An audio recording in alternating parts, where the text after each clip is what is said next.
दा जोबोर मोजां कारन डेम'क्रेसि आनसलिक आफसु आरो लोगोसे जोंनि स्पर्ट्स एस'सिएशना दिनै फैयै फैयै 28 बोसोर जाफैबाय 29 बोसोर जाफैबाय ओमफ्राय ओनसोलनि गेलेगिरिफोरखौ बिराद बे खेलानि गेजेरजों माने थुलुंगाखांनाय होनाय जादों आरो लोगोसे जोंनि मुंख्लंफोरनि मुंखौबो गोजोरै लाखिनो हादों बेनि गेजेरजों जों आसा खालामबावदों कमिटिखौ जों खावलायबावदों जोङो जास्ट खेलाखौ बे खेला होनायनि गेजेरजों जाहाथे फैबाय थानाय गथ' गथायफोरखौ मोनसे ट्रेनिंनि बेबस्था खालामनानै होयो जोङो बांसिन प्रडाक्शननि गेजेरजों जों थांनांगोन जोङो प्रडाक्शन नांगोन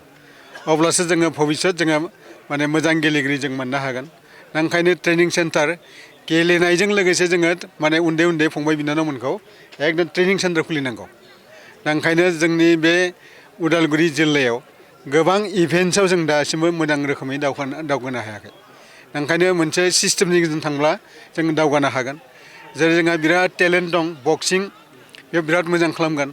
आर्सारियाव मोजां खालामगासिनो दं आरो लोगोसे जोंनि बक्सिंआवबो बिराद मोजां खालामगासिनो दङ फुटबलावबो हागोन खिन्थु फुटबलफोराव जोंनि बे जितु ट्रेनिंनि बेबस्था बिराद खम जानायखौ जों नुनो मोन्दों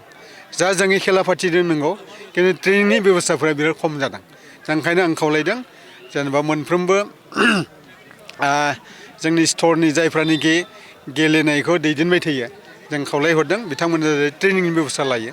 आरो जों दा जिहेतु गभर्नमेन्टआव दं जों हेल्प होगोन बेनि थाखाय जों नुबाय जितु बड'लेण्डआव जोलुर होननानै बुङोब्ला मोनसे मेहेरनां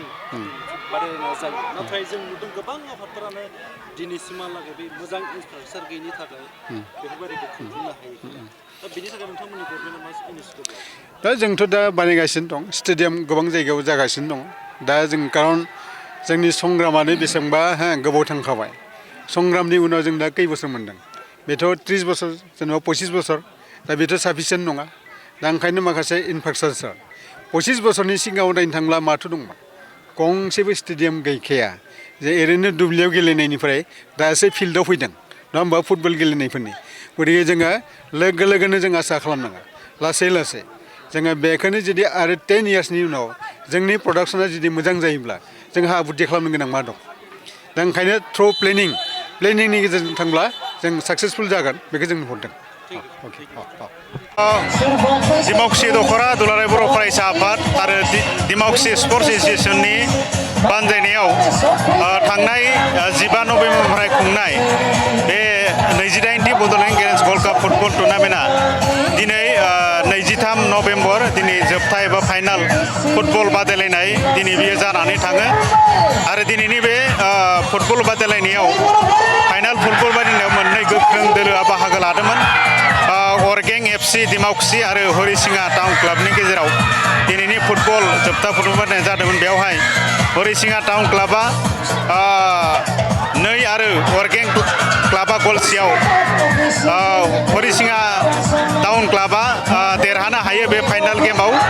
आरो बे फाइनाल गेमाव बेखेवगिरि आलासि गाहाय आलासि महरै जोङो हांख्रायदोंमोन दुलाराय बर' फरायसा आफादनि मानगोनां आफादगिरि दिपेन बर' बिथाङा दा बिथाङा गोबां एंगारस' हायै खामानिनि थाखाय मिरु एबसुनिनो बोसोनगिरि मानगोनां बिथां बि सोमखोर बिथाङा फैनानै दिनैनि फाइनाल फुटबल बादायलायनायखौ बिथाङा बेखेवनानै होफैयो आरो बे 28थि बड'लेण्ड गेम्स वर्ल्ड काप फुटबलजों लोब्बा लाखिनानै बानजाय आफादजों दिहुनजानाय जे माउथ पिस बेखौ आलासि महरै हांख्रायनाय बायदि बाहागो लानानै बेखेवनानै होफैयो बिटिसिनि मानगोनां लोमस्राव दैमारि बिथाङा आरो गोबां जोंनि गोजोननि थाखाय फारौ आरो बिलन बिरहोगिरि हांख्रायनाय बायदि आलासि बिथांमोनाबो बाहागो लाफैनानै दिनैनि जोबथा फुटबल बादायलायनायनि जि मोनफ्रोमबो हाबाफारिफोरखौ बिथाङा जाफुंसार होफैयो आरो बे 28थि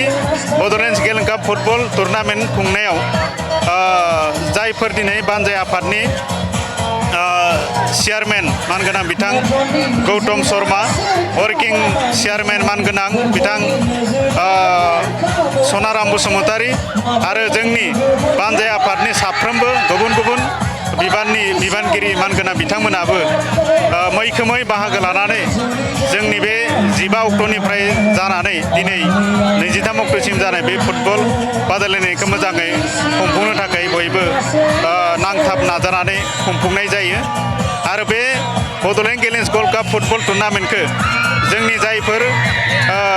बिर जोहोलावजो बिथांमोना हारिनि थाखाय सोमावसारनायाव बाहागो लानानै मुंख्लं जालांबाय बिथांमोननि मुङाव बे गेलेन्स कापखौ होनाय जायो आरो जागायनायनिफ्राय जोबजासिम साफ्रोमबो रायजो राजा मेलेमजिबि बिथांमोनाबो बाहागो लानानै जाफुंसार होबाय आरो जायफोर दिनै बे गेलेन्स गल्ड काप फुटबल टुर्नामेन्टखौ खुंफुंनायाव राङारि मददथि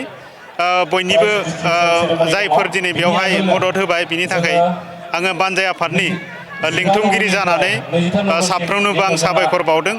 आरो फैबाय थानाय समावबो बेबायदिनो बे गेलेन्स कापखौ खुंफुंनायाव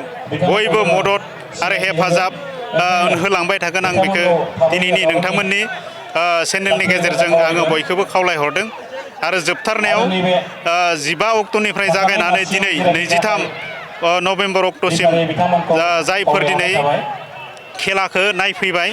आरो जायफोर बेवहाय बाहागो लानानै साफ्रोमबो जाफुंसार होबाय बिनि थाखाय आङो लेंथुमगिरि जानानै आरो खेबसेबाव बयनिसिमबो आं साबायखर बावहरो जोबोद गोजोननाय मोन्दों 28थि बड'लेण्ड गेलेन्स गल्ड काप जोंहा टुर्नामेन्ट डिमाकुसि अर्गें क्लाब आरो हरिसिंगा टाउन क्लाब होननानै बुंदों दासिमबो रावबो चेम्पियनशिप जानो हाथ'वाखै दसे उनावनिथ' जागोन दा आं गोजोननाय मोन्दों आंनि ओनसोलनिनो आंनिनो भेरगाव समस्ति आंनिनो डिमाकुसि एट द हम टाउन गोजोननाय मोन्दों आरो जोंहा फिल्डआ एसे फिसा जाना दङ जोंहा गिदिर फिल्ड बानायगासिनो दङ एक्सटेनसन खालामगासिनो दङ नेक्स्ट इयाराव बियो ओंखारगोन आरो जायहा मावदों बिथाङा थाबनो दा बेखौ लुफुंनानै होगोन साक्सेस खालामगोन नेक्स्ट बोसोरनिफ्राय जोङो गिदिर जिथु आगोलावनो जाबाय थानाय बेयाव जोङो बादायलायनायखौ जों नुनो मोनगोन गोबां खुंगिरि नाथाय बिथांमोननि जिथु नांगौ जों नुनो मोननाय जायाखै जिथु थांनाय गभर्नमेन्ट नंगौ बे मोनसे बिराद सिरियास मेटार जाना फैदों सेंग्रा सिख्लाखौ जौगाहोनायनि लामा आरो जुरिजेननाया जोंहा बे खेला दुलानिफ्राय जायो जोलुर बादायलायनायनिफ्राय जायो भलिबलानो जा जेखि जाया एनि गेम्स स्पर्ट्स जों गोसो होनांगोन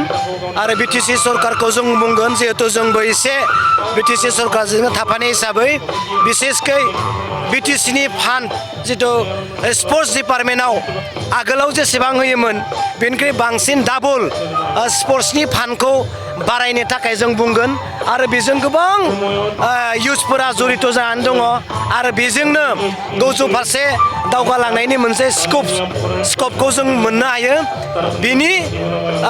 स्कपखौ जों लानोबा जोंहा बिटिसि गभर्नमेन्टनि थाखा फैसा फान्डा गोजौ फारसे जानांगोन बुरजा जानांगोन जेन मेनटेन्स खालामनो हानाय जानांगोन बेनिखायनो बिटिसि सरकारखौ जोंबो बुंगोन हाग्रामा महिला दैदेननाय सारनि सरकारखौ जों बुंगोन जे स्पर्ट्सआव मोजां डिपार्टमेन्टजों लोगोसे मोजां फान्डखौ एलिकेसनखौ होगोन होननानै जोङो सारखौ जोङो खावलायगोन